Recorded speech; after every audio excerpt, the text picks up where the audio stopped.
ಶಿವಕುಮಾರ್ ಅವರು 8 ಬಾರಿ ಶಾಸಕರಾಗಿದ್ದಾರೆ. ಹಲವಾರು ಇಲಾಖೆಗಳ ಮಂತ್ರಿಗಳಾಗಿ ಕೆಲಸ ಮಾಡಿದ್ದಾರೆ.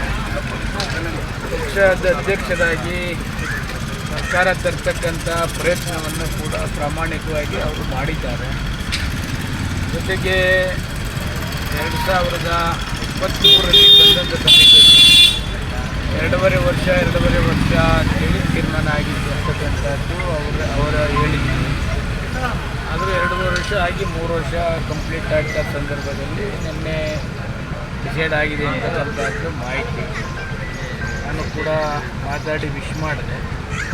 ಎಲ್ಲ ಕ್ಲಿಯರ್ ಆಗಿದೆ. ಮಧ್ಯಾಹ್ನ ಬರ್ತಾ ಇದ್ದೀನಿ, ಮಿಕ್ಕದ್ದು ಮಾತಾಡೋಣ ಅಂತಕ್ಕಂಥದ್ದು. ಯಶವಂತಪುರ ಬಹುಶಃ ಇನ್ನಷ್ಟು ಅಭಿವೃದ್ಧಿ ಕಾಣ್ಬೋದಾ?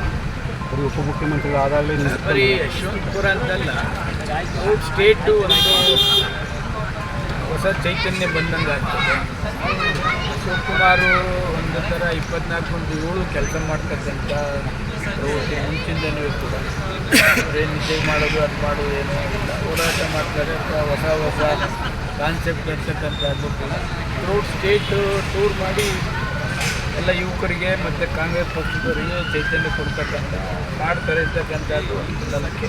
ಸರಿ, ವಿಧಾನ ಪರಿಷತ್ ಚುನಾವಣೆ ನೀವು ಶಿವರಾಮ್ ಹೆಬ್ಬಾರ್ ಯತ್ನಾಳ್ ನಿಮ್ಮ ಮತ ಎತ್ತಲಾಗಿ ಅಂತ ಒಂದು ಮಾತುಕತೆ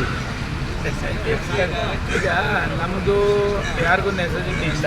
ಯಾಕೆ ಅಂದರೆ BJPಯವ್ರಿಗೂ ಸಫಿಷಿಯೆಂಟ್ ಇದೆ, ಕಾಂಗ್ರೆಸ್ಗೂ ಇದೆ. ಅದರಿಂದ ನಮ್ಮದು 3 ಮತ ಏನು ಯತ್ನಾಳು, ನಾನು ಮತ್ತು ಹೆಬ್ಬಾರ್ 3 ಜನ ಮಾತಾಡ್ಕೊಂಡು ಯತ್ನಾಳು JCP ಪಾರ್ಟಿ ಮಾಡ್ತಾ ಇದ್ದಾರಲ್ಲ, ಹೊಸದಾಗಿ ಮಾಡ್ತಿದ್ದಾರೆ. ಅದಕ್ಕೆ ನಾನು ಹೆಬ್ಬಾರು ಕೂಡ ಕೋ ಪ್ರೆಸಿಡೆಂಟ್ ಒಳಗೆ ಸೇರ್ತಾರೆ.